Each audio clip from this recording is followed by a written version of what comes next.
ये है NG express. तो दोस्तों, आज मैं कांग्रेस ऑफिस में मौजूद हूँ। हरियाणा में आपने मुझे देखा था। 8 तारीख को नतीजे आने के बाद हमने देखा कांग्रेस पहले धरातल पे भी कितनी आगे चल रही थी। भारतीय जनता पार्टी अचानक से ही उस दिन नतीजे पलट गए। आज एआईसीसी मेंबर जगजीवन शर्मा जी हमारे साथ मौजूद हैं और पहाड़गंज ब्लॉक के अध्यक्ष अशोक प्रधान जी हमारे साथ हैं। इनसे हम जानते हैं हरियाणा के अंदर कांग्रेस की हार की क्या वजह थी और दिल्ली में इसका क्या इम्पैक्ट पड़ सकता है आने वाले 4-5 महीने में विधानसभा चुनाव से। तो पंडित जी बताइए कुछ, क्या हार की वजह आपको लगी? देखिए, जहाँ तक हरियाणा में कांग्रेस की हार की बात है, मेरा ये मानना है कांग्रेस को जनता ने वहाँ नहीं हराया है। कांग्रेस साजिश के तहत हारी है, क्योंकि अभी हमारे कांग्रेस हाईकमान ने कुछ इस प्रकार के प्रमाण दिए हैं कि किस प्रकार वहाँ ईवीएम के अंदर गड़बड़ी पाई गई है। ईवीएम के अंदर, और एक ईवीएम में नहीं, बहुत सी ईवीएम मशीनों के अंदर गड़बड़ी पाई गई। ये इस बात की ओर इशारा करता है कि एक सुनियोजित ढंग से, एक साजिश के तहत कांग्रेस को वहाँ पर हराने की इस मोदी सरकार ने कोशिश की है, जिसके अंदर वो सफल हुए हैं। क्योंकि मेरा ये मानना था, और पूरी जनता इस बात को देख रही है, अगर ये जिस प्रकार का माहौल हरियाणा में चल रहा था, पूरे उत्तर भारत में और पश्चिम भारत के जो चुनाव होने वाले थे महाराष्ट्र में, या हम झारखंड के चुनाव को भी ये देखते, तो वहाँ इसका जो है एक ऐसा परिणाम निकल कर आता कि मोदी जी को वहाँ भी शिकस्त मिलनी थी, और अभी मिलेगी वहाँ। तो खैर, ये मोदी जी के भविष्य को इस तरीके से दर्शा रहा था कि मोदी जी का भविष्य अंधकार में होने वाला है। इसलिए मोदी सरकार ने, मोदी जी ने, अमित शाह ने ये कोशिश की कि किसी तरीके से हरियाणा के अंदर हम अपनी शिकस्त को हम लोग विजय में बदल दें, और उन्होंने इस प्रकार की साजिश रची है। जन समर्थन आज भी हमारे साथ है। वोटिंग परसेंटेज को अगर उठाकर देखते हैं, मत प्रतिशत हमारा ज़्यादा है, हमारी सीटें बढ़ी हैं, इससे कोई प्रश्न ज़्यादा नहीं है, उत्साहित ज़रूर है। लेकिन जहाँ तक मैं नतीजे देख रहा था, कहाँ कांग्रेस 65 पर और उसके बाद 65 से सीधा 40 पर आना, इतनी जल्दी मैं नहीं समझता कि चुनावी रंग बदलते हैं या चुनावी नतीजे बदलते हैं। जब साजिश होती है तो सब कुछ बदलता है। बैलेट पेपर जब तक खुल रहे थे तो कांग्रेस की सीटें 70 दिखा रही थी, और बैलेट पेपर जैसे ही ईवीएम खुली, धीरे धीरे पहले भारतीय जनता पार्टी 30-35, फिर बराबरी करी और फिर आगे आ गई। देखिए, मैं अभी भी यहाँ कहूँगा, सारे बैलेट पेपर की बात नहीं थी। बैलेट पेपर के बाद में मशीनें भी खुली थी, 1-2 राउंड हुए थे वहाँ। लेकिन मैं इसमें कहता हूँ, क्या बात है, बैलेट पेपर पर अगर किसी ने मत अपना दिया है तो वो भी जनता का मत था, और अगर मशीनों द्वारा मत आया है तो उसके अंदर वो जनता का मत एकदम बदल कैसे गया। जनता का मूड पूरे हरियाणा के अंदर हर जाति का, हर वर्ग का, हर क्षेत्र का व्यक्ति, पुरुष हो या महिला, नौजवान हो या किसान हो, मजदूर हो, सबने ये मन बना रखा था कि हमने इस जन विरोधी सरकार से मुक्ति पानी है, और जन विरोधी सरकार को हराने का मन बना लिया था। और परिणाम जब हम शुरू में देख रहे थे, उसी के आधार पर आ भी रहे थे। लेकिन तुरंत अगर क्या बदलाव हुआ, ये सारा आप पिछले कई चुनावों में देख चुके हैं कि किस प्रकार मोदी सरकार हार को, जनता की द्वारा दी गई हार को अपने लिए जीत में बदलने के लिए किस प्रकार की साजिशें रचती है, ये सबके सामने आ चुका है। लेकिन हम इस बात से निरुत्साहित नहीं हैं। हमारे लिए चिंता का नहीं बल्कि चिंतन का विषय है। लेकिन आज हिंदुस्तान का और हरियाणा की जनता के लिए चिंता का विषय ज़रूर है कि जिस सरकार को उन्होंने हराने के लिए अपना मत दिया हो, वो सरकार जीत के लिए या जीत का सेहरा लेकर कैसे निकल कर आ गई। जिन आशाओं को लेकर वो लोग जो है ये आए थे कि हम जब कांग्रेस को लाएंगे तो एक निराशा वाला वातावरण जो भारतीय जनता पार्टी ने उनको पिछले 10 वर्षों में हरियाणा में दिया, उससे मुक्ति मिलेगी। आज फिर वही वातावरण यदि उन पर थोप दिया गया है, वो जनता बड़ी निरुत्साहित है और बड़ी चिंतित है इस बात को लेकर कि क्या हमारा भविष्य फिर तो अंधकार में रहेगा।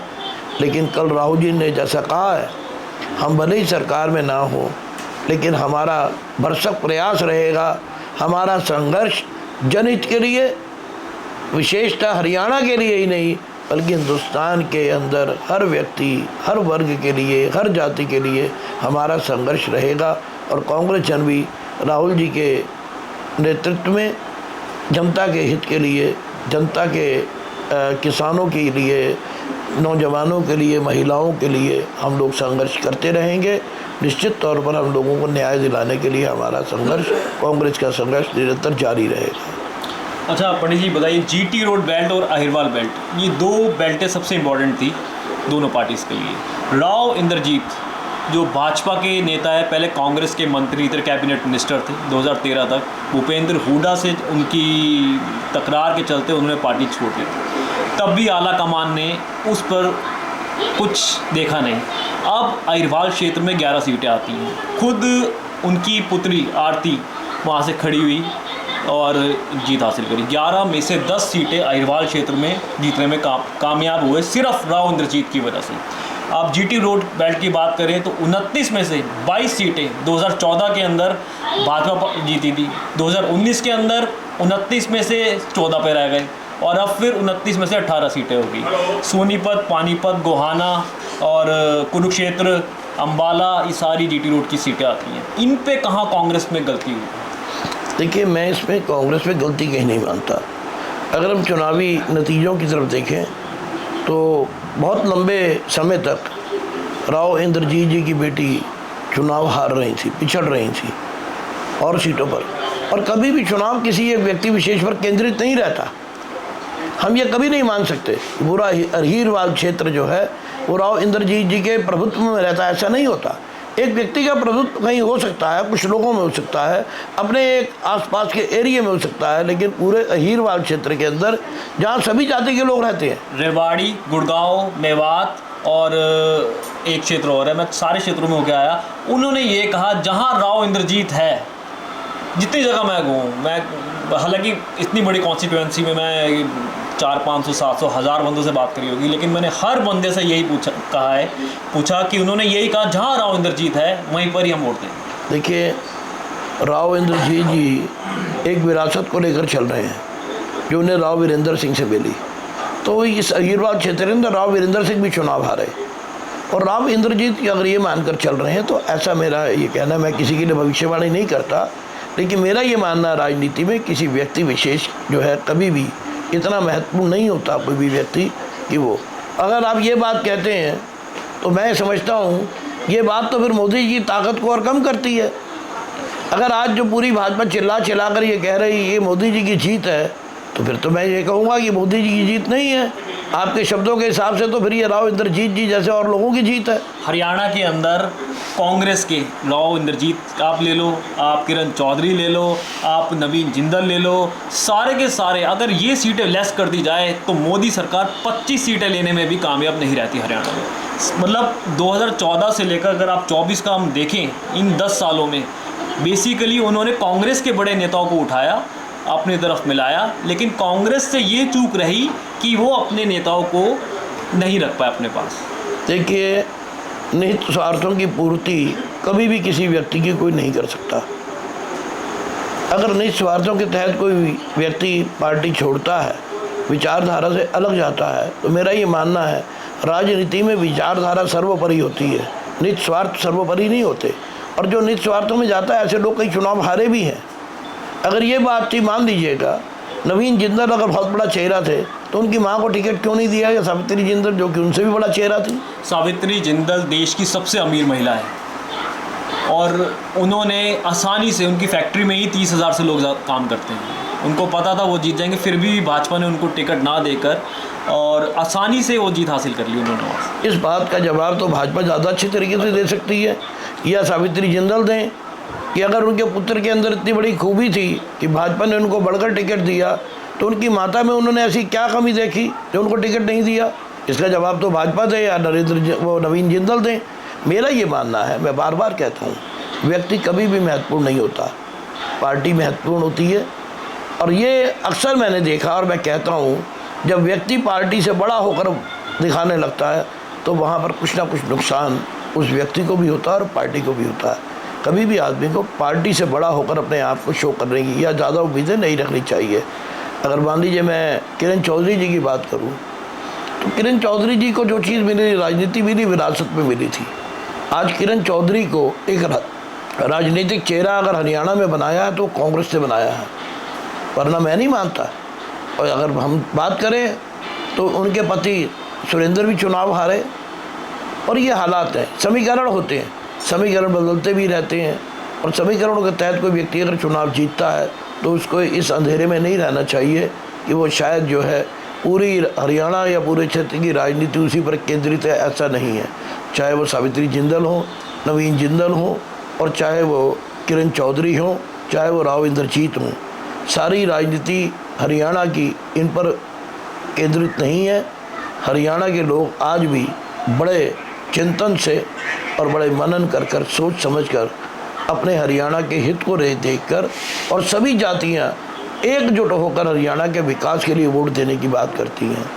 आज उनको इस बात के लिए बड़ी चिंता रही है कि उन्होंने जिस सोच में कांग्रेस को शासन देने की बात सोची थी वो आज सही नहीं हो पाई। उसका कारण जो भी रहा, भविष्य जरूर इस बात की गवाही देगा और इस बात का जवाब देगा। निश्चित तौर पर आप देखेंगे ये हरियाणा का हित कभी भी भाजपा शासन के अंदर नहीं रहा है। भाजपा की नीतियाँ कभी भी हरियाणा के और हरियाणा की जनता के हित में नहीं रही हैं। अगर होती तो 700 किसानों को अपनी शहादत नहीं देनी पड़ती, और हरियाणा की बेटियों को जंतर मंतर के ऊपर पुलिस द्वारा पीटा नहीं जाता, बर्बरता के साथ उनको मारा नहीं जाता। जो लोग ओलंपियन थी, जिन्होंने देश के लिए बड़ा नाम कमाया था, जिन पर पूरा देश गर्व करता है, उनको किस प्रकार शर्मिंदा किया गया, किस प्रकार उनको लाठियों से पीटा गया, उन पर हमला किया गया, ये किसी भी सरकार के लिए और किसी भी नेतृत्व के लिए बहुत ही शर्मनाक वाक़या है। और इस पर मुझे अफसोस है कि भारत के प्रधानमंत्री ने एक बार भी इस कार्य की निंदा नहीं की। भारत के प्रधानमंत्री ने कभी इनके प्रति कोई दो शब्द नहीं कहे। लेकिन मुझे गर्व है अपने नेता राहुल गांधी पर, मुझे गर्व है अपनी नेता प्रियंका गांधी पर। राहुल जी ने पार्लियामेंट के अंदर चिल्ला कर कहा था, पूरा देश सुन रहा था, कि आपको ये 3 काले कानून वापस लेने होंगे। और मुझे गर्व है कि राहुल जी की उस चेतावनी को बाद में सच्चा होते हुए पूरे हिंदुस्तान ने देखा। मोदी को 1 साल बाद उन्हीं कानूनों को वापस लेना पड़ा। और मुझे गर्व प्रियंका गांधी पर इस बात के लिए है कि प्रियंका गांधी उन पहलवानों का, उन बेटियों का दर्द सुनने के लिए, अपनी बहनों का दर्द सुनने के लिए, भारत की बच्चियों का दर्द बांटने के लिए जंतर मंतर पर गईं, और उन्होंने उनके दर्द को समझा। हम कांग्रेस के लोग हैं, हमें विरासत के अंदर संघर्ष मिला है, हम लोग कुर्बानी देने में विश्वास रखते हैं, और हमारा ये पूरी परंपरा रही है कि कभी भी समय आएगा, कांग्रेस कभी सत्ता के लिए नहीं, कांग्रेस हमेशा लोगों की सेवा के लिए लड़ेगी, उनके अधिकारों के लिए लड़ेगी। हरियाणा की हार हमें चिंतित नहीं करती, हमें प्रोत्साहित करती है इस बात के लिए कि हम अपने मकसद में बिल्कुल कामयाब रहे हैं। लोगों ने हमारे दोनों हाथों से समर्थन दिया है, साजिशों ने हमें हराया है, हम हरियाणा की जनता से नहीं हारे। पूरा छत्तीस बिरादरी ने राहुल जी का बड़ा सम्मान किया, राहुल जी को बाहों में उठाकर उनको मान और सम्मान दिया है, जिसके लिए हम आज भी हरियाणा की जनता का बड़ा धन्यवाद करते हैं और विश्वास दिलाते हैं राहुल गांधी जी के नेतृत्व में हम सभी कांग्रेसन, चाहे हरियाणा से हो या हरियाणा के बाहर के लोग हों, हरियाणा के हित के लिए संघर्ष करते रहेंगे, लड़ते रहेंगे, यही मेरा कहना है। आप कांग्रेस के गद्दावर नेता रहे हैं और अब आप ये बताएं कि टिकट बंटवारे में क्या कांग्रेस से गलती हुई है? बहादुरगढ़ से मैं आपको बताता हूँ, राजेंद्र सिंह जून और राजेश जून, ये 2 कैंडिडेट थे। जो करंट एमएलए थे राजेंद्र सिंह जून, वो हुड्डा जी के करीबी माने जाते हैं। हुड्डा जी ने उन पर विश्वास जताया और वहाँ के कार्यकर्ताओं ने ये कहा था कि राजेश जून को टिकट दिया जाए। उन्होंने 41,000 से ज़्यादा वोटों से निर्दलीय रहकर उनको हरा दिया। और ऐसे करीबन 10 से ज़्यादा विधानसभा की सीटें हैं जहाँ पर टिकट बंटवारा जो हुड्डा जी ने करा है वो उस पर संशय है। और कांग्रेस पार्टी 10 से ज़्यादा सीटें हारी हैं। ऐसी 10 विधानसभा सीटें हैं 5,000 के मार्जिन से सिर्फ। इस पर क्या कहना चाहेंगे पंडित? देखिए, मैं इस पर इसलिए टिप्पणी नहीं करना चाहूँगा क्योंकि अक्सर चुनाव हारने के बाद इस प्रकार की टीका टिप्पणी हुआ करती है। राजेंद्र जून जी चुनाव जीते, उनको बहुत बहुत मुबारकबाद। हमारे पुराने कांग्रेसी हैं, विचारधारा में विश्वास राजेश जून जी जीते हैं। हाँ हाँ जी। वो कांग्रेस की विचारधारा में विश्वास रखने वाले लोग हैं। मैं तो बल्कि उनसे यही आशा करूंगा कि वो अपने पुराने घर में वापस आएँ। गलतियां कहीं भी हो सकती हैं, परिणाम ये बात को बता रहा है कि गलतियां हुई हैं, लेकिन मेरा ये मानना है टिकट बंटवारे के अंदर नेता जब टिकट बांटते हैं तो ये सोच कर बांटते हैं किसी प्रकार की गलती ना रहे। लेकिन इंसान है, हो सकता है परिणामों को देखकर हम ये कह सकते हैं कि गलती हो गई, लेकिन मेरा ये मानना है कभी भी जो भी टिकटें बांटी गई हैं सोच समझ कर बांटी है। बड़े ही अनुभवी लोगों ने टिकटें बांटी हैं और एक चैनल पर टिकट नहीं बटी, बाकायदा 3-4 चैनल से गुजर कर टिकटें दी गई हैं। किस प्रकार की अगर कहीं कोई चूक हुई है तो उस पर चिंतन होगा, कांग्रेस की नेतृत्व बैठेगा, उस पर विचार करेगा। और मैं समझता हूँ कोई ऐसी बात नहीं है जहाँ पर कुछ फैसले होते हैं, कुछ गलती अगर मान लो किसी प्रकार की होती है, लेकिन मैं उस गलती को इसलिए नहीं कहूँगा क्योंकि ये कई चैनल से गुजर कर गए हैं। परिणामों को देखकर आज हम यह कयास लगा जाएं कि भाई गलत टिकटों का बंटवारा हो गया। कई जगह ऐसी भी हैं, ऐसे लोग जीत कर आए हैं जिनके लिए कहा जाता था इनको टिकट ना दी जाए, लेकिन लोग जीत कर आए हैं। उन फैसलों पर हम क्या करेंगे? लोग वहाँ निर्दलीय वहाँ भी लड़े, लेकिन वो कोई असर नहीं डाल सके। तो ये चीज़ें होती रहती हैं और चुनाव के जब नतीजे आते हैं उसके बाद में ऐसी टीका टिप्पणी निराशा भरे वातावरण के अंदर लोग ऐसे उठाया ही करते हैं। और मैं इसलिए मैं नहीं कहता कोई टिकट बंटवारे में किसी प्रकार की कहीं कोई चूक हुई है। मैं मानता हूँ अनुभवी लोगों ने टिकट बांटे हैं, निश्चित तौर पर सभी अच्छे और छवि वाले लोगों को टिकट दी गई है। अगर कहीं जनता ने उनको पसंद नहीं किया या जनता के साथ उनको प्यार नहीं मिला, कहीं हमारी किसी प्रकार की कमी रह गई होगी जिसको हम दूर करेंगे। 3 निर्दलीय चुने गए, सावित्री जिंदल, राजेश जून जी और एक कादियान जी। तीनों के तीनों भाजपा में चले गए। तो क्या भाजपा का ये भी प्लान था कि अगर हमारी पार्टी मेजोरिटी में नहीं आती है तो अन्य पार्टी और निर्दलीयों को खड़ा करके वो आराम से सरकार बना सकती है? देखिए, मैं अभी इस पर इसलिए ज़्यादा कुछ नहीं कहूँगा। नंबर गेम है। अगर यही नंबर जिस प्रकार चल रहा था तब तो हमारी क्लियर मेजॉरिटी आ ही रही थी। अगर कहीं मान लीजिए यही नंबर ये होता कि अगर भाजपा और कांग्रेस बराबर होती तो शायद हो सकता उस टाइम सोचते लोग। लेकिन इसमें भी मैं आपको बता दूँ, कादियान जो है वो पुराने बीजेपी के रहे हैं। जैसा मैं आज अखबार में पढ़ रहा था कि वो बीजेपी के रिबेलियन रहे हैं। 2 लोग जो हैं, एक वैसे ही सावित्री जिंदल भी बीजेपी की रिबेलियन है क्योंकि उन्होंने बीजेपी ज्वाइन कर ली थी। तो हमारा तो एक ही व्यक्ति है। तो ये 2 व्यक्तियों को वहाँ जाना कोई बड़ा इस पर आश्चर्यचकित नहीं करते। वो दोनों जा रहे हैं तो ठीक है, दोनों ही भाजपा के लोग थे। वहाँ भाजपा की शायद आप गला में कहूँ आपके हिसाब से तो वहाँ भाजपा की टिकट बांटने में कमी रही होगी, जो 2 लोग वहाँ पर भाजपा से अलग हो गए और उसके बाद जीत कर आ गए। ये कभी ये सारी चीज़ें विचारणीय नहीं हैं, मैं नहीं समझता। हाँ, बाकी इस बात ये ज़रूर है कि कांग्रेस इन चीज़ों में विश्वास नहीं रखती। हमारा पिछला रिकॉर्ड रहा है, राजीव गांधी 89 के अंदर हम सबसे बड़े दल के रूप में उभर कर आए थे, लेकिन हमने सरकार नहीं बनाई थी जोड़ तोड़ करके, क्योंकि राजीव जी का मानना था हमारे साथ जन समर्थन नहीं, हमें सरकार बनाने के लिए पूर्ण समर्थन नहीं मिला तो हम सरकार नहीं बनाएंगे। लेकिन ये लोग जो हैं ये तोड़ फोड़ में विश्वास करते हैं। ये तो जहाँ बहुमत में नहीं होते वहाँ लोगों को तोड़ लेते हैं। पिछली बारी इन्होंने कर्नाटका में यही किया था, जिसका जवाब जनता ने दोबारा दे दिया।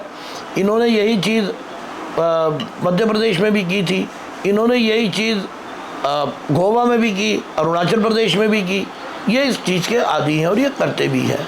लेकिन एक बात बता दें, उधार का सिंदूर कभी भी औरत को सौभाग्यवती नहीं बनाता। सौभाग्यवती वो तभी होती है जब उसको अपना सिंदूर लगता है। तो मैं नहीं मानता ये उधार के सिंदूर से अगर अपने आप को सौभाग्यवती कहती हैं, कोई औरत कहे तो लोग नहीं, समाज नहीं मानता। इसी प्रकार राजनीति में गोद लिए हुए लोगों को लेकर अगर आप ये कहते हैं, जो मोदी जी नारा देते थे कि मैं कांग्रेस मुक्त भारत बनाऊंगा, अगर वो आज उठाकर हम देखें तो उन्होंने कांग्रेस युक्त भाजपा बना दी है। आज भाजपा के अंदर आयातित लोगों की, आयातित नेताओं का जो है वर्चस्व ज़्यादा है। बाकी अगर उनके अपने लोग देखें, चाहे वो आरएसएस की विचारधारा को या भाजपा के, उनकी कमी निरंतर आती जा रही है। चाहे मंत्रिमंडल हो, चाहे वो सरकारें हो राज्यों में, वहाँ उठा कर देख लीजिए, जो आयातित नेताएं हैं, चाहे वो भाजपा कांग्रेस से लिए हों या दूसरी और पार्टियों से लिए गए, उन लोगों को मोदी जी गले लगाकर चल रहे हैं या अफसरशाही को गले लगाकर चल रहे हैं। बाकी मोदी जी का क्या है काम करने का, ये उनका अपना तरीका है। इस पर भाजपा को ज़्यादा सोचना चाहिए, हमें इस बारे में ज़्यादा कोई विचार करने की ज़रूरत नहीं है। शर्मा जी, आखिरी क्वेश्चन, क्या कांग्रेस को कांग्रेस की गुटबाजी ले डूबी? कुमारी शैलजा, उन्होंने कहा कि मैं मुख्यमंत्री क्यों नहीं। हुड्डा साहब तो हमको पता ही है, सारा ही टिकट बंटवारा उन्हीं के नेतृत्व में हुआ है। रणदीप सुरजेवाला, उन्होंने कहा मैं क्यों नहीं। और कुमारी शैलजा के बारे में तो मैं एक बारी दर्शकों को भी बता देता हूँ, 1987 के अंदर उनके पिताजी की जब डेथ हुई तो 1991 में वो अपना पहला चुनाव लड़ती हैं। राजीव गांधी जी उन्हें सत्ता में लेके आते हैं और पहला चुनाव अपना 1989 में वो हार जाती है और 91 में वो सबसे पहले MP बनती है और नरसिम्हा राव की सरकार में उस 91 के अंदर ही वो मंत्री बन जाती है, कैबिनेट मिनिस्टर। अब कुमारी शैलजा ने की वजह से क्या कांग्रेस को SC वोटों में उनको नुकसान हुआ? ऐसा कहीं भी नहीं है। अगर आप कुमारी शैलजा के बयान को अगर ध्यान से सुने, और आपने तो क्योंकि आप मीडिया में हैं तो आपने इस चीज़ को बड़े गहराई में सुना भी होगा। कुमारी शैलजा का बयान था, मेरे पिता का पार्थिव शरीर जो है तिरंगे में लिपट कर गया था, अगर ऐसा कोई समय आएगा तो मैं भी तिरंगे में ही लिपट कर जाना पसंद करूँगी। तो मैं समझता हूँ कुमारी शैलजा ने कहाँ कांग्रेस के खिलाफ कोई बयान दिया। ये तो अटकलें भाजपा लगा रही थी। भाजपा क्योंकि अपनी गेम हार चुकी थी तो बार बार वो यही समझ रही थी कि हम शैलजा को चीफ मिनिस्टर बना देंगे, हम शैलजा के नेतृत्व में सरकार बना देंगे। ये कहने की क्या ज़रूरत थी? आज मैं पूछना चाहता हूँ, आज भाजपा क्या अपना फैसला लेगी क्या नहीं, ये तो भविष्य बताएगा। लेकिन जब इस प्रकार के कयास समय रहते ही कुमारी शैलजा ने उसके जवाब दे भी दिया, तो कुमारी शैलजा हो, चाहे वो सुरजेवाला हो और चाहे वो भूपेंद्र सिंह हुड्डा जी हो, एक टीम के रूप में चुनाव लड़ा गया है। चुनाव हारने के बाद इस प्रकार के कयास लगाना ये विरोधियों के काम हो सकते हैं, लेकिन हम इस बात को नहीं मानते। एक टीम की तरह लड़े और वो सारी टीम राहुल गांधी जी के नेतृत्व के अंदर मजबूती से चुनाव हम लड़े हैं। कहीं कमी अगर हमारी रही है तो उस टेक्निकल कमी के लिए हम ज़रूर बात करेंगे, लेकिन मेरा आज भी ये मानना है जन समर्थन हमारे साथ है। हरियाणा की जनता ने कांग्रेस के समर्थन में वोट दिया, कांग्रेस की सरकार के लिए वोट दिया है। कुछ साजिशों के तहत अगर नतीजे बदले गए हैं तो समय के साथ साथ वो चीज़ें साफ़ हो जाएंगी। कांग्रेस ने शिकायत की है, उस शिकायत पर जो है मुझे उम्मीद है, ये मैं ऐसा मानता हूँ कि चुनाव आयोग निष्पक्ष होकर उस पर कोई फैसला लेगा, और जब फैसला आएगा तो निश्चित तौर पर वो हरियाणा की जनता को चौंकाएगा। और कोई पता नहीं कि एक बार फिर उनके फैसलों के आधार पर हम लोग जो है कांग्रेस की सरकार वहाँ हरियाणा में देखें, मेरा ऐसा मानना। बहुत बहुत धन्यवाद पंडित जी। हमारे साथ अशोक प्रधान जी हैं यहाँ पर, पहाड़गंज ब्लॉक के अध्यक्ष हैं ये कांग्रेस के। अब इनसे हम दिल्ली की भी बात करेंगे और पहले हरियाणा चुनाव की बात करते हैं। हाँ जी अशोक जी, क्या लगा आपको? बिल्कुल पासा पलट गया चुनाव वाले दिन, सारे एग्जिट पोल तीसरी बार लगातार फेल हुए। पहले 400 पार फेल हुए और अब 60 पार फेल हुए।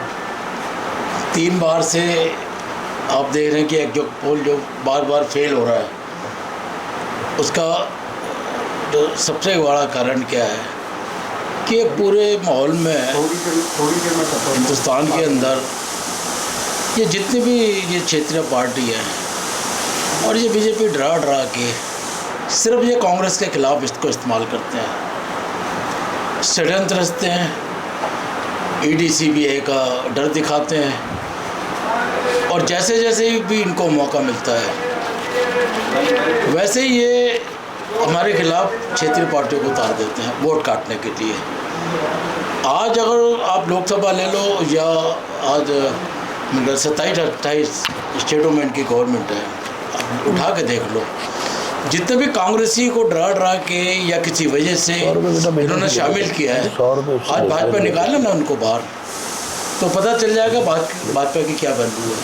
कुछ नहीं है, खाली है बिल्कुल। सिर्फ एक ही इनका प्रोपेगेंडा रहता है। जब इतने ही इनके काबिल विधायक या मेंबर ऑफ पार्लियामेंट है तो फिर इनको काट के कांग्रेस से ला के इनको टिकट देने की जरूरत क्या है? इनको अपने कैंडिडेट उन्हीं को लड़ाए ना, अपने उम्मीदवारों को। नहीं है कुछ ऐसा। ये एक माहौल चल रहा है हिंदुस्तान के अंदर कि बस किसी तरीके से षड्यंत्र रचते हैं, लोकल पार्टियों को आगे कर देते हैं और हमारे वोट कटवाते हैं। ये ज़्यादा दिन चलने वाला नहीं है, जनता जानती है, हाथ ही बदलेगा देश का हालात तो। बाकी ये लोग पूंजीपतियों की सरकार चल रही है, अब कितने दिन चलेगी तो मैं कह नहीं सकता, लेकिन जब समय आएगा तो इनका पता नहीं चलेगा। आज प्रधानमंत्री जी अपने सबसे पहले भाषण में कह भी चुके हैं कि मेरा क्या है, मैं तो अपना झोला उठाऊंगा फिर जंगल में चला जाऊंगा। तो मेरी तो जनता से यही अपील है कि जो आदमी अपने बयान में कहता है कि मैं, और जो हिंदुस्तान की जनता ने नकारा, तो मैं अपना झोला लूँगा चला जाऊँगा, तो सावधान रहने की ज़रूरत है। आज माहौल हमारे खिलाफ यही पैदा करते हैं। बाकी जनता, हिंदुस्तान की जनता समझदार है, हाथ ही हालात बदलेगा। मैंने जैसे पहले कहा, तो आने वाले समय में आप देखना कांग्रेस का नेतृत्व ऊपर आएगा, गिराव पहुँचाएगा। ये जो हार है, हम मानते हैं कि वोटर परसेंटेज और 65-66 तक की जाने के वाली बीजेपी का वोटर परसेंटेज 3% बढ़ता है, सत्ता पे काबिज हो जाती है। हमारा 8-10% बढ़ने के बाद भी हम नीचे जा रहे हैं।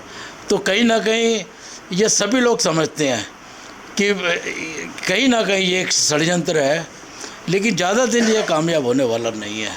और जहाँ तक मैं आपकी बात करूँ, आप तो ज़बरदस्ती अपना ठेकरा हार का हमारे सर फोड़ रही है कि ये समझौता करते तो हालात बदलते। हालात आप देखना, दिल्ली का चुनाव भी जैसे आएगा ना, ये धीरे धीरे साफ़ हो जाएगी। लेकिन अशोक जी, 17 सीटों पर 5000 से कम वोटों पे मार्जिन का अंतर रहा है, जिसमें कि 7 सीटें कांग्रेस जीती है और 10 सीटों पर कांग्रेस को नुकसान हुआ है। अगर आम आदमी पार्टी से उनका गठबंधन हो जाता तो 6 से 7 सीटें ऐसी थी जो मैं आपको गिनवा सकता हूँ जहाँ पर कांग्रेस को जीत मिल जाती। गठबंधन के लिए मना क्या किया, उनको सीटें दे रहे थे। अब ज़रूरत से ज़्यादा जहाँ उनका जनाधार ही नहीं है, और वहाँ जब ये तो एक बहाना बनाया इन्होंने। कांग्रेस तो सीटें दे रही थी इनको, मना थोड़ी किया पार्टी ने, लेकिन वो कहते हैं जी हम 10 से ज़्यादा सीटों पे लड़ना चाहते हैं। 5 सीटें जो पार्टी ने समझा कि जहाँ उनका जनाधार उन्हें लगा है, या एक जो गठबंधन हिंदुस्तान में हुआ, या उसके तहत समझ लो। लेकिन ज़रूरत से ज़्यादा कोई चीज़ मांगेगा तो वो तो असंभव है ना, ये तो इन्होंने करना भी नहीं था। और जो मान लो कांग्रेस इनको या 7-8 पे भी आती तो ये 10-15 पे चले जाते। इसको तो जेल से छोड़ा ही इसीलिए गया था, उधर राम रहीम को छोड़ा इसलिए गया था कि ये कांग्रेस के खिलाफ काम करें। ये तो इनकी नीति है, बीजेपी की जो मेन नीति। अब देखो ना, चुनाव में एक सौदा करते हैं ये, वो देखते हैं वहाँ किसका प्रभाव है। एक सौदा के तहत राम रहीम को बाहर किया और कांग्रेस के खिलाफ प्रचार करा। हाई कोर्ट ने जब राम रहीम को बेल दी, बेल देते वक्त उनके ऑर्डर में ये था कि आप चुनावी प्रचार नहीं करेंगे, दूर रहेंगे, लेकिन उसके बावजूद करते हैं वो। कंटेम्प्ट ऑफ कोर्ट हुआ है या नहीं, ये तो वहाँ की पुलिस बिल्कुल हुआ है। आप एक बार बताओ, 14 के बाद में जब से ये बीजेपी सत्ता में काबिज हुई है, क्या क्या डिस्टर्ब नहीं किया इन्होंने। हाई कोर्ट को डिस्टर्ब इन्होंने किया, सीबीआई को डिस्टर्ब इन्होंने किया, आरबीआई गवर्नर को डिस्टर्ब इन्होंने किया।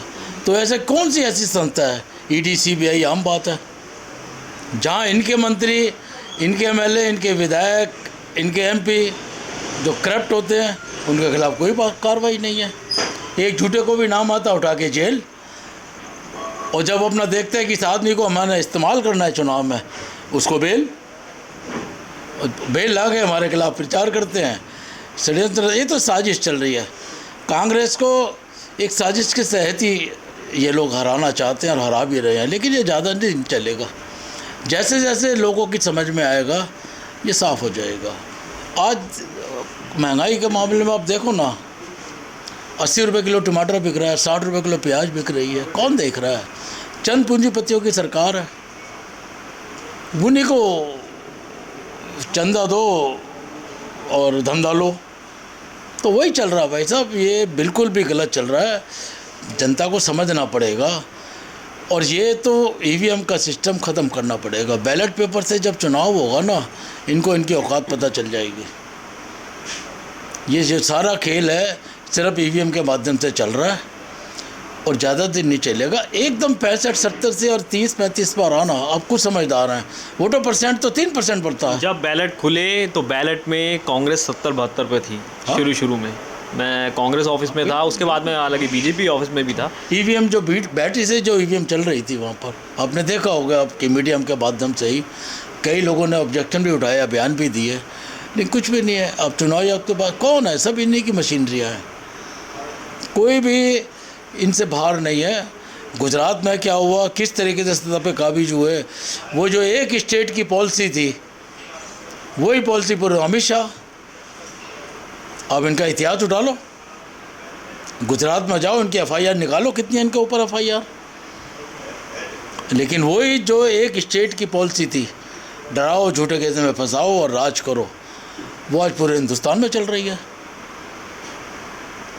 आज कई क्षेत्रीय पार्टी ऐसी हैं जिनको उन्होंने डरा, सीबीआई, इनकम टैक्स, ईडी ऐसा डरा रखा है, वो बेचारा अपना भी पार्टी का चुनाव ढंग से नहीं लड़ पाते, और उनको इस्तेमाल करने के लिए जिसका जनाधार कोई वेस्टर्न यूपी में है वो तो कभी इधर भेज देते, कभी उधर भेज देते। चंद्रशेखर का क्या मतलब हरियाणा में, कौन पूछ रहा है उसको? आप ये कह रहे हैं चंद्रशेखर को लाने वाली बीजेपी है? यही लोग हैं सब, आप, मायावती, ये सब एक जो पैरेलल, ये बी टीम है बीजेपी की। केजरीवाल का अपना बयान आप देख लो कि हम तो बीजेपी, केजरीवाल ने खुद कहा सीएम मेरे ख्याल से फर्स्ट टर्म की बात है ये, कि भाई मैं तो बीजेपी वाला आदमी हूँ। उनके बयान देखो ना, आप निकालो अपने रिकॉर्ड में, ये सब बीजेपी के ही लोग हैं। ये इन्होंने टीमें बनाई। जब दिल्ली में 15 साल से सीएम शीला दीक्षित बहुत अच्छा काम कर रही थी, और दिल्ली को एक वर्ल्ड क्लास सिटी बनाने का काम चल रहा था, जहाँ जब शीला जी का तीसरा टर्म जब वो आया तो बीजेपी वालों ने तो अपने मंत्रालय भी बांट दिए थे। हुआ क्या? बिल्कुल उल्ट हुआ।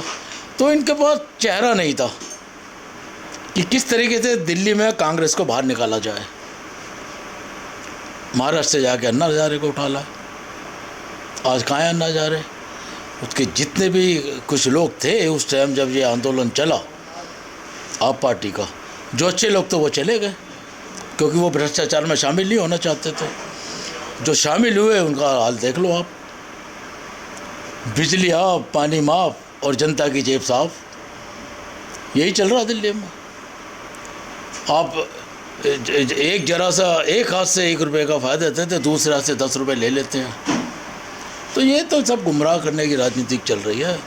और ये देखना आप, जैसे जैसे ये चुनाव, अब दिल्ली में फरवरी में चुनाव हो रहा है, ये आपका ग्राफ और नीचे जाएगा। ये कुछ नहीं करेंगे, सिर्फ हमारे वोट काटेंगे और बीजेपी की झोली में डलवाएंगे। अब ये खुल्लम खुल्ला कहेगा कि अभी कहता फिर रहा है, और जो मैं करप्ट हूँ तो मुझे वोट मत दो। फिर ये कहेगा जब साबित हो जाएगा कांग्रेस को मत दो, बीजेपी को दे दो। तो ये तो एक साजिश है इन लोगों की। लेकिन कांग्रेस रुकने वाली नहीं है, बहुत पुरानी पार्टी है, कभी ना कभी सत्ता में आएगी। मकसद सत्ता का नहीं है। आपने देखा होगा जब सोनिया जी को प्रधानमंत्री बनाने के लिए सब पार्टियों ने अपना प्रपोजल रखा, वो प्रधानमंत्री नहीं बनी। डॉक्टर मनमोहन सिंह जी को लाके देश की सेवा के लिए, कागज सेवा पार्टी करना चाहती है, ये सत्ता की भूखी नहीं है, ये सेवा करना चाहते हैं। ठीक है, आज कई बार इलेक्शनों में मार खा जाते हैं षड्यंत्र के तहत, लेकिन आने वाले समय में आप देखना कांग्रेस ही आएगी और कांग्रेस ही सेवा करेगी। अमीर गरीब, किसान हो, छोटा हो, बड़ा हो, सबकी सेवा कांग्रेस करेगी। एक धर्म है कांग्रेस का, सेवा करना धर्म है। अब अशोक जी ये बताइए, हरियाणा का चुनावी जो रिजल्ट आया है, इसका असर दिल्ली पे कितना पड़ेगा? कुछ भी नहीं पड़ेगा, केजरीवाल साफ होगा। और 10 सालों से तो कांग्रेस का कोई जनाधार ही नहीं है दिल्ली में। जनाधार आएगा ना। आज आपके पास क्या है? सारा वोट बैंक कांग्रेस का ही तो है। अभी हम एरिया में जब जाते हैं तो मैं आपको, समय आएगा तो मैं आपको मिलवाऊंगा मंच पे कि कितने लोग हमारे टच में, हमारी पार्टी में वापसी आ चुके हैं। कह रहे जिस उम्मीद से हम गए थे कुछ भी नहीं है, सिर्फ एक धोखा है। पब्लिक की आंख पे पर्दा डाला गया, धीरे धीरे वो पर्दा हट रहा है। हमारे जो बहुत सारे साथी हैं वो कांग्रेस में लौट के वापसी आए हैं और कांग्रेस की विचारधारा में ही विश्वास करते हैं। ऐसा नहीं है कि ये लोग भ्रष्टाचार इन्होंने नहीं किया, पैसा बरामद नहीं हुआ वो अलग बात है। एक बिगर पैसे से एक 5-6 सज्जन जिस घर में हैं वो बगैर पैसे से वो घर नहीं चलता, इतनी बड़ी पार्टी कैसे चल जाएगी?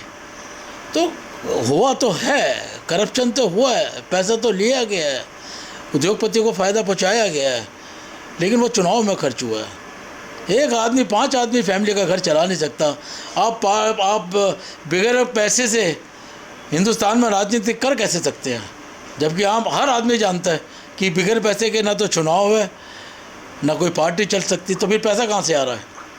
केजरीवाल जी बताएं। ये गुप्त रूप से जो चंदे आते हैं ना, और ये जो करप्शन हुआ है, शराब घोटाला हुआ, अपने चाहतों को फ़ायदा इतना पहुँचाया उन्होंने, साबित हुआ है। लेकिन रिकवरी हो जाएगी। गोवा चुनाव में पैसा कहाँ लगा? सारा शराब माफिया को पैसा लगा वहाँ पर। वो तो कह रहे हैं रिकवरी 1 रुपए की भी नहीं कर पाएगी। नहीं हुई ना, खर्च हो गया तो रिकवरी कहाँ से होगी? लेकिन डॉक्यूमेंट्री प्रूफ तो है ना। वो कह रहे हैं मनी ट्रेल ही नहीं दिखी। ऐसा कुछ नहीं है, सब कुछ है। और इतना भी अंधा कानून हिंदुस्तान का नहीं हुआ है कि सड़क चलते आदमी को पकड़ेगी और जेल में डाल देगी। ऐसा भी नहीं है। कुछ ना कुछ दबाव पॉलिटिकल रहता है, लेकिन इतना भी नहीं है कि आदमी बिल्कुल नीट और क्लीन हो और उसे उठा के जेल में डाल दिया जाए। ऐसा नहीं है।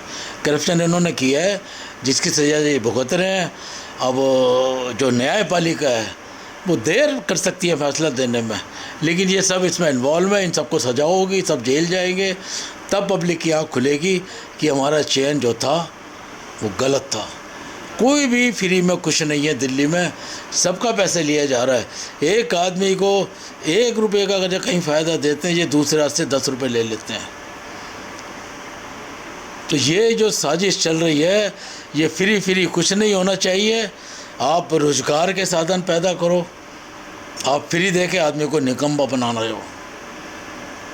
आप रोज़गार लाओ, ऐसी पॉलिसी लाओ जो आदमियों को, हर आदमी को काम मिले, रोज़गार मिले, वो 2 पैसे कमाए और घर की अपनी परवरिश करे। सरकार को पैसे दे, बिजली के भी दे, पानी के भी दे, टैक्स भी दे। लेकिन नहीं, जो खुद चाहते हैं कि निकम्मा बनाना और अपना हाथ ऊपर कि किसने दिया, हमने दिया। एक क्लास, एक कमरा जिसमें 5-6 लाख में बन जाता है, 30-35। अभी तो इनका स्कूल भ्रष्टाचार देखना आप।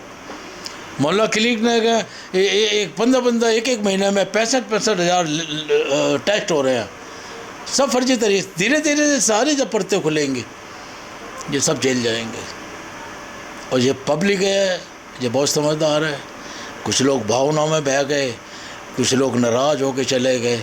ये सब वापसी करेंगे, ये कांग्रेस वापसी करेंगे। जब ये वापसी करेंगे, अगर वापसी करेंगे, कांग्रेस एक मजबूती के साथ उभर के आएगी और इनका पता ही नहीं चलेगा ये। अच्छा, देश की जांच एजेंसियों पे आप क्या कहना चाहेंगे? सोनीपत होके आया मैं। सुरेश पवार आपके करंट एमएलए जो करीबन 30-40 हज़ार वोटों से जीते थे, उनको ईडी उठा के ले जाती है, और जिस मुद्दे पर उठा के ले जाती है, बेल नहीं मिली, उन्हें 2 महीने में बरी कर दिया हाई कोर्ट ने। और हाई कोर्ट ने फटकार भी लगाई ईडी को कि आप किसी भी निर्वाचित सांसद, एमएलए, किसी भी मंत्री को उठा के ऐसे कैसे डाल सकते हैं? सेंट्रल गवर्नमेंट सभी नहीं चल रहे। मैंने कहा ना, आप जाओ गुजरात में, अमित शाह की FIR निकालो, कितनी है इसके ऊपर, माफ़ी है। आपने देखा होगा कि जो वहाँ के IAS ऑफिसर थे, शायद बंजारा, किस तरीके से उन्होंने सारे के सारे टीम उठा के जेल भेज दी ताकि हमारी पोल पट्टी ना खुल जाए। ये जैसे ही ये परत इनके रिकॉर्ड सामने आएंगे, इनकी सही जगह होम मिनिस्ट्री नहीं है, हिंदुस्तान की राजनीतिक नहीं है, इनकी सही जगह तिहाड़ जेल है। कि जिस तरीके से उन्होंने हिंदुस्तान के अंदर एक दहशत का माहौल पैदा कर रखा है, ED CBI का गलत इस्तेमाल करते हैं। ये बीजेपी की नीति रही है कि जो भी कांग्रेस का MP MLA आवाज़ उठा के बंद कर दो।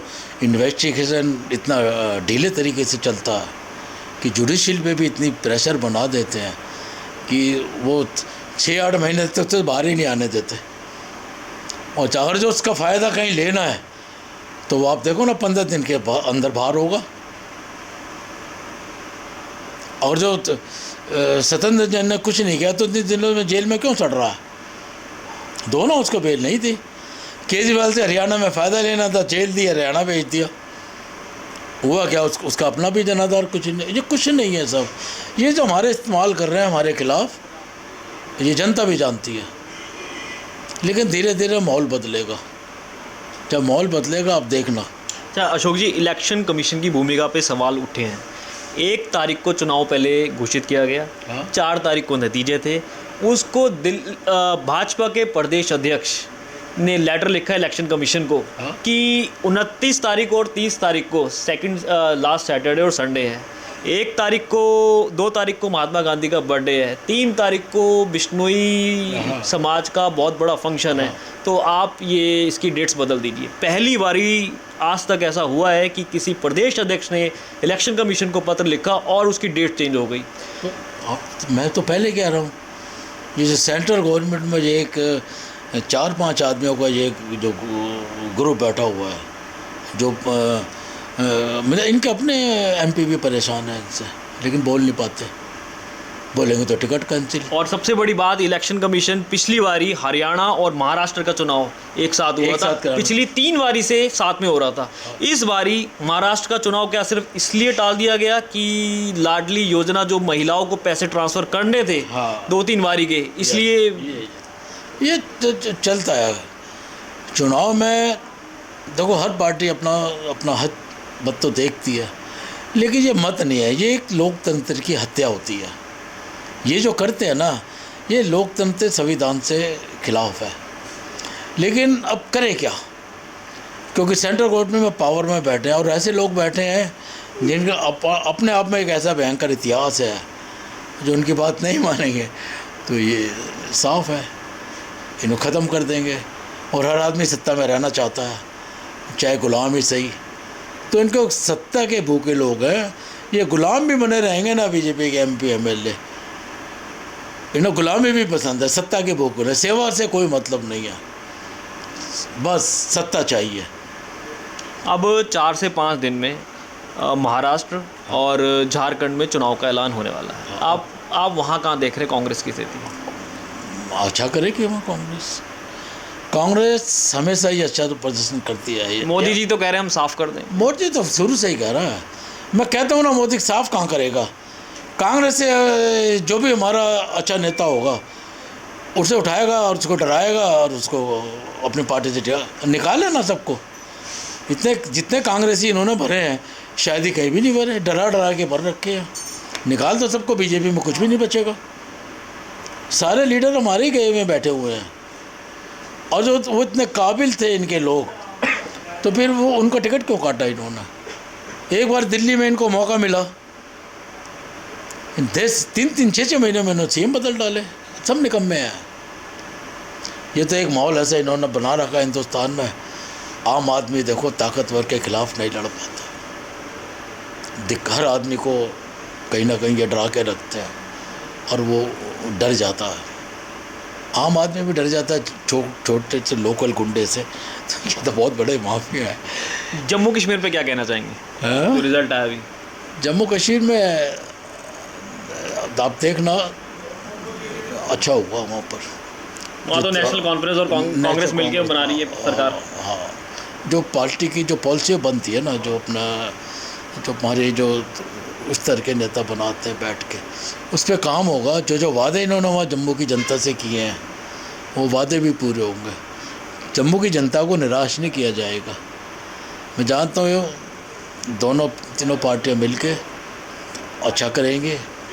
जो वायदे लेके जनता के बीच में गए हैं उन वायदे पे खरा उतरेंगे और काम भी करेंगे, ऐसी बात नहीं है।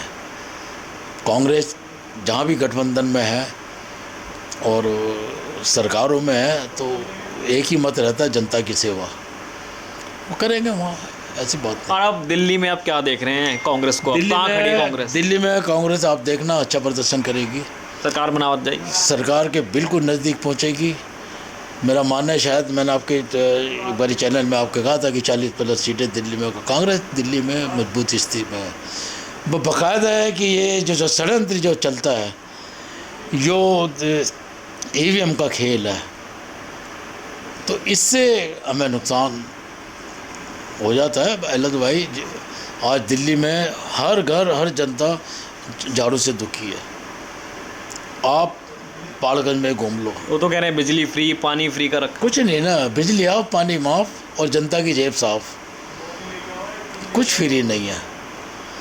वो जो सरचार्ज लगा के इन्होंने दुनिया भर का अभी 1100 कुछ करोड़ का इन्होंने सब्सिडी दी, वो 37,000 करोड़ रुपए इन्होंने दूसरे तरीके से मीटर पे जो अपना सरचार्ज लगाया ले लिया उन्होंने। ये तो आंकड़े का आम आदमी जो अपने परिवार की समस्या में उलझा हुआ है वो इन पे ध्यान नहीं देता कि हमारे साथ के ये इन्होंने जो सरचार्ज लगाया 37,000 करोड़ रुपए का इन्होंने घपला किया बिजली में भी, और 1100 कुछ करोड़ का इन्होंने सब्सिडी दी है दिल्ली की जनता को। तो जो बाकी जो इतना सारा करोड़ रुपया कहाँ गया है, ये सब भ्रष्टाचार हो रहा भाई साहब। आम आदमी तो सिर्फ अब ये देख रहा है कि मुझे बस की सुविधा मिल गई, वो ये नहीं देख रहा कि बस का जो परचेजिंग हो रही है उसमें कितना बड़ा घपला हो गया। वो 10 रुपये की टिकट देख रहा है अपने, वो पैसा भी तो हमारा ही है, वो पैसा भी तो जनता का ही है, आपके हमारे टैक्स का है। मैं कह रहा हूँ ना, एक हाथ से अगर जो 10 रुपये किसी को दे रहे हैं ये, या 10 रुपये का बेनिफिट दे रहे हैं, वो ही फिर दूसरे हाथ से 50 रुपये की पेनल्टी इसी जनता पे, इसी हमारे पे ही पड़ी हुई है। ये किसी को भी नहीं बख्शने वाले हैं। मल्टीनेशनल कंपनी चंदा दो और धंधा लो, सेंट्रल में भी चल, दिल्ली गवर्नमेंट में भी चल रहा है। किस तरीके से उन्होंने शराब माफिया को, गवर्नमेंट का जो हमारा इतना राजस्व का नुकसान हुआ सिर्फ आप पार्टी की गलत नीति की वजह से, और जब वो उजागर हुआ तो आपने देखा नहीं, एक एक करके सब जेल गए। वो तो कह रहे हैं कि हमने प्रॉफिट में लिया दिल्ली का, कोई प्रॉफिट में नहीं है। लाओ ना अपना, कहाँ है तुम्हारा लोकपाल, लोग कहाँ है, लाओ ना, लाओ, पता चल जाएगा तुम्हें सब। नहीं लाएंगे ये जितना को बेवकूफ़ बना रहे, ये आए इसीलिए थे। जितने भी जब ये आंदोलन चला, सारा बीजेपी और आरएसएस ने इनको फंडिंग किया सिर्फ कांग्रेस को डाउन करने के लिए। और जैसे जैसे ये आंदोलन बढ़ता चला गया, हमें नुकसान हुआ इससे। उस टाइम पे कुछ चीज़ें गलत हुई, नुकसान हुआ इससे, लेकिन आज कहाँ खड़ा, आज अन्ना कहाँ आए ना, बोले ना इनके खिलाफ, लाए बैठे अनशन पे, बैठे क्यों नहीं बैठता? दिल्ली सरकार के खिलाफ बैठे ना अनशन पे, क्योंकि करप्शन तो ख़त्म नहीं हुआ, करप्शन तो और ज़्यादा होने लगा। तो अब अन्ना क्यों सोता हुआ बैठा हुआ है? आए, बुलाए, उठाए इसके खिलाफ, बताए दिल्ली की जनता को कि जो पार्टी करप्शन करेगी उसके खिलाफ मैं सत्याग्रह करूँगा, अनशन करूँगा। कर, ये भी एक साजिश के साथ पॉलिसी थी, क्योंकि जिस तरीके से शीला दीक्षित दिल्ली में काम कर रही थी, वर्ल्ड क्लास सिटी दिल्ली बनती जा रही थी, आज कुछ भी नहीं किया। जितने भी है फ्लाईओवर स्कूल सब उन्हीं के टाइम के हैं, कोई बढ़ोतरी नहीं हुई है। जो पेंडिंग वो केस थे उनको इन्होंने उस प्रोजेक्ट को पूरा किया, और उसमें भी इन्होंने जो उसकी लागत है उससे 4-4 गुना उसमें लागत में इन्होंने बढ़ोतरी करके उस प्रोजेक्ट को पूरा किया। नई चीज़ कुछ नहीं है इनके पास, नई पॉलिसी कुछ नहीं है। जो पुरानी फाइलों में कांग्रेस के ज़माने की पॉलिसी थी वही इन्होंने नाम बदल के लागू करी, कुछ नहीं है इनके पास। एक साइकिल से रिक्शा चलाने वाले को आप ट्रक दे दोगे, वो तो मारेगा ही मारेगा। अनुभव है नहीं, कुछ भी नहीं है, बस बिजली पानी ये करके बेवकूफ़ जनता को बनाया और दिल्ली की जनता बन गई। लेकिन अब धीरे धीरे समझ रही है, ये साफ जाएंगे। आप देखना दिल्ली, अब चुनाव तो आने दो, चुनाव आने दो, ये दिल्ली में नज़र नहीं आएंगे। ठीक है, नुकसान कर गए, अब नहीं। बहुत बहुत धन्यवाद अशोक जी। हमारे साथ प्रदीप टोंक जी भी जुड़ चुके हैं। हाँ जी सर, आप बताइए, हरियाणा की हार का विश्लेषण मैं करने यहाँ आया था। देखिए, हरियाणा की जो हार है वो सब बीजेपी की साजिश है, कांग्रेस की हार नहीं है, बीजेपी की साजिश है। ये बीजेपी ने साजिश से हरवाया है। जो इलेक्शन कमीशन है, अब आपने देखे पीछे 12 साढ़े 12 बजे जब काउंटिंग चल रही थी, काउंटिंग सुबह जब स्टार्ट हुई काउंटिंग, तो कांग्रेस सब जगह आगे थी। ठीक है, जैसे जैसे टाइम आगे बढ़ा, 12 साढ़े 12 बजे का टाइम हुआ, मैं खुद टीवी देख रहा था कि 12 साढ़े 12 बजे के बाद वो काउंटिंग रुक गई, 49 और 39 पर रुक गई थी आगे। ठीक है, बाकी अन्य चल रहे थे। तो लेकिन ये तो है नहीं कि उस काउंटिंग के बाद कि कोई नया अपडेट आया नहीं, नया अपडेट नहीं आया, कुछ नहीं हुआ, काउंटिंग बंद हो गई। अब बंद हुई या बंद करवाई गई या क्या हुआ वो हमें नहीं मालूम है, लेकिन ये बिना साजिश के नहीं हो सकता। और बाकी जो लोग बोल रहे हैं कि जो कुमारी शैलजा ने हरवाया या फलाने ने हरवाया, ऐसा कुछ नहीं है। सब कांग्रेसियों ने मिलकर वहाँ पे काम किया। वहाँ की जनता ने अपना वोट दिया, कांग्रेस को अपना वोट दिया है। अब कांग्रेस उन सबका मान सम्मान करती है, लेकिन ये केवल साजिश की वजह से कांग्रेस की हार हुई है। कांग्रेस की हार नहीं है, केवल इसको एक साजिश से हरवाया गया है। कुछ कांग्रेसियों से मेरी बात हुई है, तो उन्होंने यही कहा है कि धरातल पर जो कांग्रेस की गुटबाजी थी, कांग्रेस को ले डूबी है। चाहे वो कुमारी शैलजा हो, चाहे वो कांग्रेस के और अन्य नेता हो, चाहे वो कोऑर्डिनेशन में दिक्कत ज़रूर हुई है। नहीं, ऐसा कुछ अगर यही कुमारी शैलजा को आखिरी 3-4 दिनों में जो वो बाहर निकली, यही वो थोड़े 10-12-15 दिन पहले बाहर निकल जाते लेके, तो कुछ फ़र्क पड़ सकता है। नहीं, देखिए ऐसा कुछ नहीं है, उन्होंने भी काम किया है। 2024 के लोकसभा चुनाव में जो SC वोट था, वो उसका परसेंटेज ज़्यादा था कांग्रेस का। अभी आते आते वो कम हो गया। वो उसमें बड़ा रीज़न कुमारी शैलजा को माना। नहीं, देखिए मैं खुद ऐसे समाज से हूँ, मैं ऐसा कुछ नहीं है। सब लोगों ने, पूरे ऐसे समाज ने कांग्रेस का साथ दिया। और आज सुबह भी हमारे साथ कुछ लोग थे रोहतक से, वो लोग भी बोल रहे थे कि हम लोगों ने, सब ने कांग्रेस को वोट दिया है, लेकिन जब कांग्रेस को वोट दिया तो वोट गया कहाँ। ऐसा कुछ नहीं, गुटबाजी कुछ नहीं है, थोड़ा बहुत चलता है। देखिए जब नाराज़गी होती है, परिवार होता है, परिवार में कोई मान जाता है, कोई बिगड़ जाता है, नाराज़गी चलती रहती है। लेकिन ऐसा कुछ नहीं कि परिवार के ख़िलाफ़ जाया जाता है। परिवार के ख़िलाफ़ कुछ नहीं जाता। कांग्रेस हमारा एक परिवार है और हम लोग सब परिवार के साथ हैं। अब आप दिल्ली के बारे में क्या कहेंगे? दिल्ली में होने वाले चुनाव हैं, दिल्ली में आप कार्यकर्ता है, नेता है, क्या आप कांग्रेस को कहाँ देखते? देखिए कांग्रेस अच्छा परफॉर्म करेगी और हम लोग अपनी सरकार बनाएंगे। आने वाला जो CM होगा वो दिल्ली का कांग्रेस का ही होगा। लोग अब थक चुके हैं बीजेपी से भी, कांग्रेस से भी। और अब लोगों को पता है कि बीजेपी और आम आदमी पार्टी ने क्या करा है। बीजेपी ने और आम आदमी पार्टी ने हमारे लिए क्या करा है। केजरीवाल जी को 10 साल से सड़कें टूटी हुई नहीं दिखी, अब आने वाले लास्ट के 3 महीने के अंदर उनको सड़कें टूटी हुई दिख गई। सड़कें भी बनाएंगे, सब काम करेंगे, पेंडिंग काम करेंगे। पेंडिंग काम तो पहले भी थे, पहले क्यों नहीं करे उन्होंने? वो इंतज़ार कर रहे थे कि अगर मेरे को पीछे से सेंटर मदद भेजेगी या मुझे बेल मिलेगी, उसके बाद मुझे याद आएगा कि जी मैं वहाँ काम करूँगा दिल्ली में। अब कुछ नहीं है, दिल्ली में ख़त्म हो चुके हैं। आम आदमी पार्टी का कोई जनाधार नहीं है, कांग्रेस की ही सरकार बनेगी। चलिए, बहुत बहुत धन्यवाद प्रदीप जी।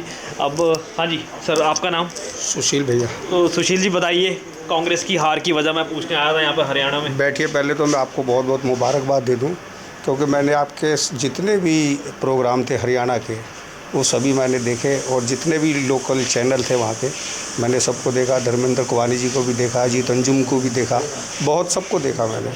बहुत बहुत धन्यवाद सर। हाँ, मेरे को बड़ा अच्छा लगा कि मेरे एक दोस्त और मेरे भाई निखिल जी इतना हरियाणा में पूरा घूम रहे हैं। मैंने आपका गुड़गांव में माता मंदिर भी देखा और अग्रवा मंदिर गया था मैं। हाँ, वहाँ भी देखा। और मैंने आपको गोहाना में भी देखा, जो माथुराम की जलेबी जिसका आज चर्चा है, वो भी देखी। पर मैं आपको बहुत बहुत मुबारकबाद देता हूँ। आप हरियाणा के चुनाव की जहाँ तक बात है, वो मेरे से ज़्यादा आप ज़्यादा अच्छा जानते हैं, क्योंकि हरियाणा के अंदर जो है पूरी प्रदेश की जनता कांग्रेस के साथ थी और कांग्रेस को वोट करना किया उसने। और आज हमें 38% का जो वोट मिला है, वो 36 बिरादरी का वोट मिला है। हमको हर बिरादरी ने वोट दिया। वोट परसेंटेज तो बड़ा है सर। हाँ। लेकिन आप ये बताइए कि जो एग्जिट पोल में माना जा रहा था और धरातल पे जो हमने भी देखा है, जो मैं घूमा हूँ वहाँ पर एक कि 55 सीटें, 50 सीटें, 60 सीटें हमें लग रहा था कि कांग्रेस को आ सकती है। क्या कांग्रेस की गुटबाजी ने कांग्रेस को हरा दिया? देखिए, ये तो पहले कांग्रेस को वहाँ हरा सकती थी। देखिए मुद्दे क्या थे। अग्निवीर सबसे बड़ा मुद्दा था, किसानों को परेशान किया गया, किसान आंदोलन सबसे बड़ा मुद्दा था, फिर महिला पहलवानों का मुद्दा था, फिर बेरोजगारी का इतना बड़ा मुद्दा था। इन मुद्दों के बावजूद, एंटी इनकम्बेंसी के बावजूद, कांग्रेस वहाँ पे कैसे पिछड़ गई? देखिए, कांग्रेस पिछड़ी नहीं है। मैं तो आपको पहले ही कह रहा हूँ कि एकजुट होकर के कांग्रेस ने चुनाव लड़ा है और प्रदेश की जनता ने कांग्रेस को समर्थन भी पूरा दिया, भरपूर समर्थन दिया। पर ये आकर के लास्ट में आकर के कहाँ गड़बड़ी हुई, ये मेरे से ज़्यादा आप अच्छी तरह जानते हैं और सारे चैनलों पे आप देख भी रहे हैं। और उसकी शिकायत हमने चुनाव आयोग से की भी है। नहीं तो हमने तो बहुत मजबूती से चुनाव लड़ा है। अभी आप पूछ रहे थे शैलजा जी के बारे में, शैलजा जी ने भी अच्छा काम किया है। अगर शैलजा जी पहले निकल आते बाहर तो जो डेंट पहुंचा है एससी वोटों में शायद वो कम हो जाता। नहीं, क्योंकि वो ऐसा- दिख रहा है 2024 के अगर आप चुनाव उठाएंगे उसमें एससी जो वोट हैं अभी कांग्रेस के कम हुए हैं। भाजपा ने जाट और एंटी जाट, उनको पता था कि जाट हमारी तरफ नहीं है, जो एंटी जाट है उन पर उन्होंने निशाना साधा और 10 साल के अंदर उन्होंने एक भी मुख्यमंत्री, पहले मनोहर लाल खट्टर पंजाबी समुदाय से आते हैं, फिर नायाब सिंह सैनी ओबीसी समुदाय से आते हैं, ठीक है, वो- उन्होंने साधा निशाना एंटी जाट पर। देखिए वो उनका अपना एक मसला है कि वो किसको मुख्यमंत्री बनाते हैं, ये उनका अपना अधिकार क्षेत्र है। कांग्रेस ने भी बड़े मजबूत मुख्यमंत्री दिए हैं हरियाणा के अंदर, ऐसा नहीं है। और कांग्रेस पूरी संगठन ने काम किया है, हर कार्यकर्ता ने काम किया है। आप ये कह रहे हैं कि शैलजा जी लेट निकली, ऐसा नहीं है। शैलजा जी लेट निकली हैं, शैलजा जी अपने टाइम से निकली हैं और टिकट बंटवारों में भी बिल्कुल हुआ है, जैसा भी बताया गया पंडित जी द्वारा कि सारे इतने चैनलों से निकलने के बाद टिकट दी जाती है। और जहाँ तक गलती की बात है वहाँ तो बीजेपी ने भी करी है। आप देखो आज उसका मुख्यमंत्री के लिए विच कितना जोर लगा रहा है, और आज फूट उसके अंदर भी है, बीजेपी के अंदर भी। आज इतना जो डिले हो रहा है, जब हमने बीजेपी ने नायब सिंह सैनी के नेतृत्व में चुनाव लड़ा तो क्यों नहीं डिक्लेयर किया अभी तक, उसको क्यों दशहरे तक टाल दिया? इसका मतलब ये है कि वहाँ खिचड़ी पक रही है। वहाँ राव वीरेंद्र सिंह जो भी है, क्या नाम है उसका, और आपका विज है, ये अनिल विज जो है अम्बाला कैंट से, ये सब पछड़ा तो डाल ही रहे हैं ना। इसका मतलब असंतोष है वहाँ पर, और बीजेपी डरी हुई है कि कहीं तोड़ फोड़ ना हो जाए बीजेपी के अंदर।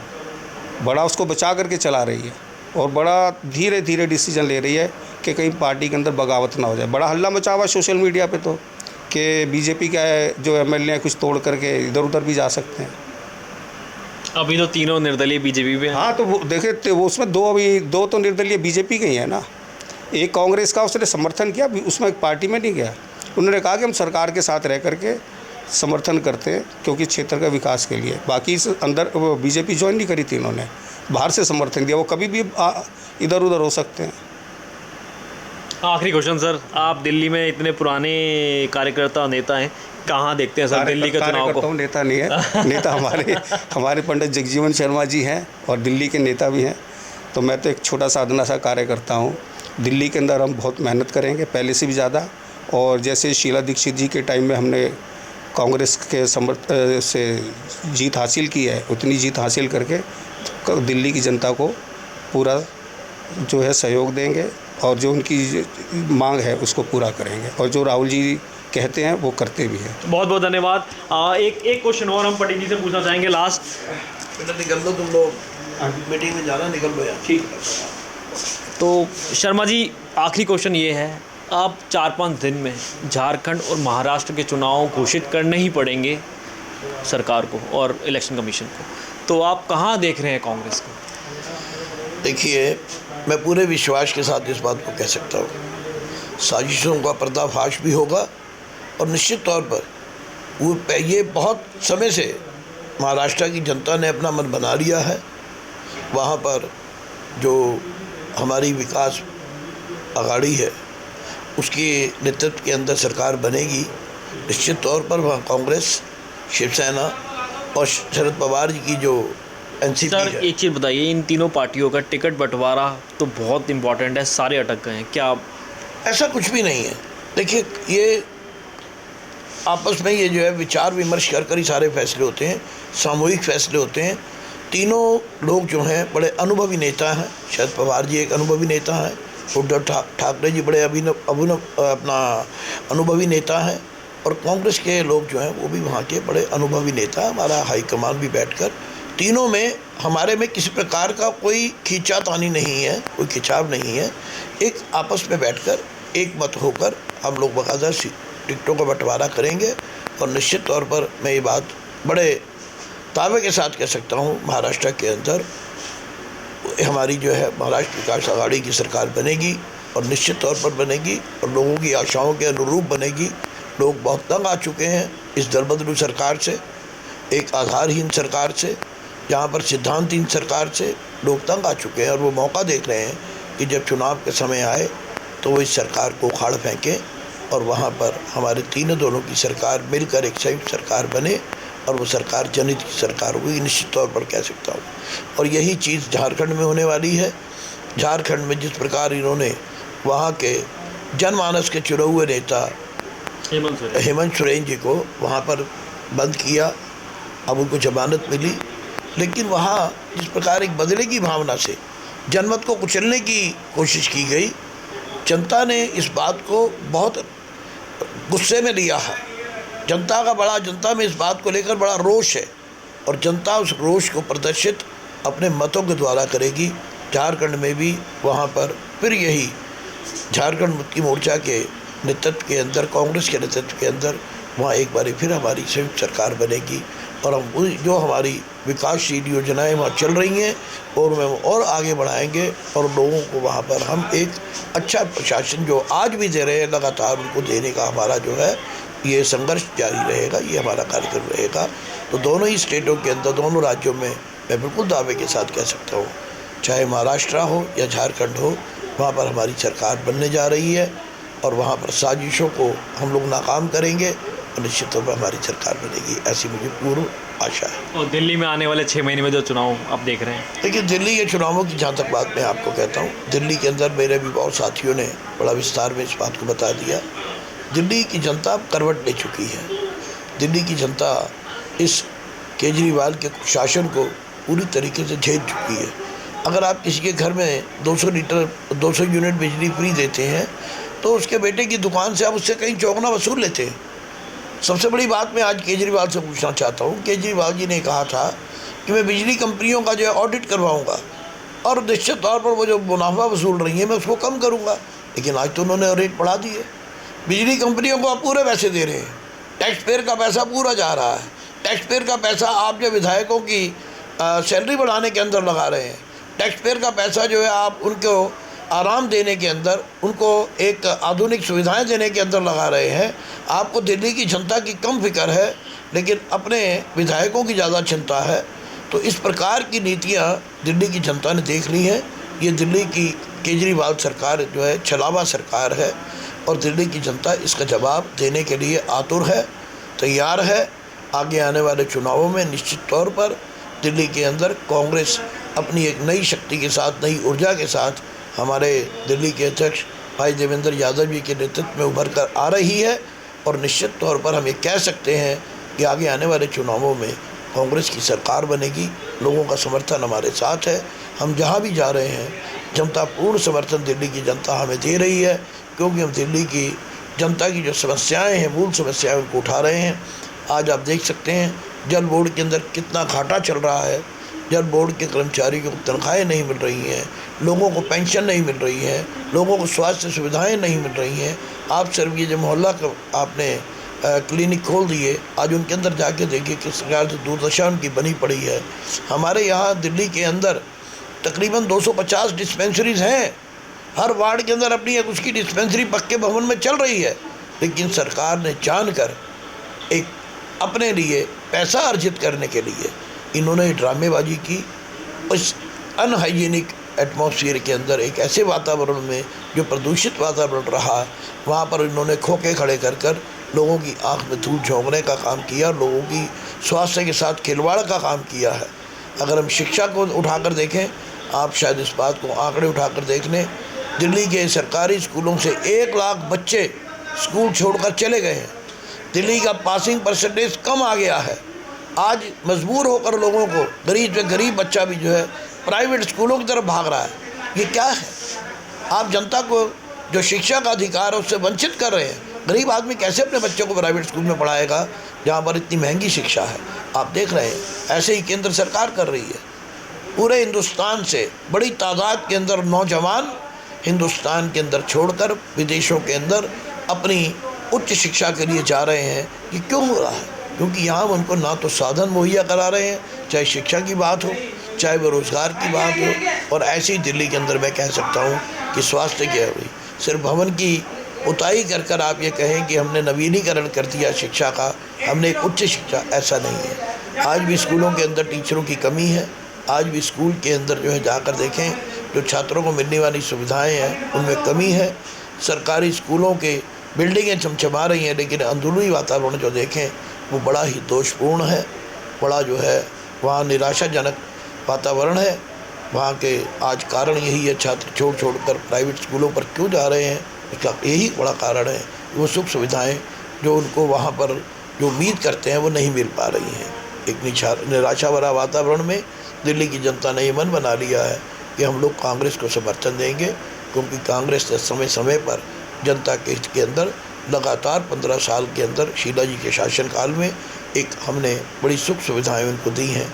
दिल्ली को पूरे विश्व के अंदर एक आधुनिक राजधानी बनाने का गौरव जो अगर प्राप्त हुआ है, और वो कहलाने का गौरव जो प्राप्त हुआ, वो शीला जी के नेतृत्व में कांग्रेस की सरकार के तहत ही हुआ।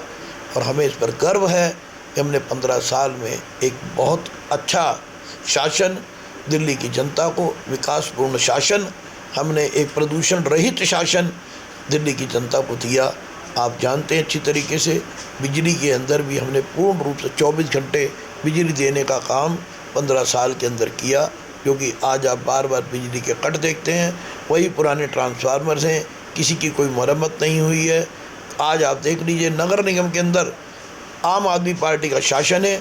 आप सुनकर भी इस बात को जानकर बड़े हैरान होंगे कि दिल्ली के अंदर हज़ारों की तादाद में नगर निगम के स्कूल बंद हो चुके हैं।